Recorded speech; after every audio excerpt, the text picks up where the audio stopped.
বিধানসভায় নজর রাখি, সেখানে তৃণমূল বিধায়কদের বিক্ষোভ, বিরোধী দলনেতার ঘর দেওয়া হচ্ছে না এই অভিযোগ, আর এই অভিযোগে বিক্ষোভ তৃণমূল বিধায়কদের।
বিরোধী দলনেতা শোভনদেব চট্টোপাধ্যায় রয়েছেন, প্রাক্তন স্পিকার, তিনবার স্পিকার বিমান বন্দ্যোপাধ্যায়, অবশ্যই অশোক দেব, অরুণ রায় থেকে শুরু করে ডেপুটি লিডার নয়না বন্দ্যোপাধ্যায় সবাই রয়েছে।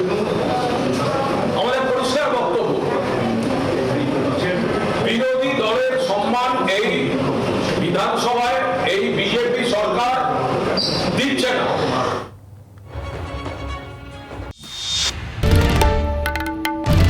বাংলার আওয়াজ, বাঙালির আবেগ, জি 24 ঘন্টা।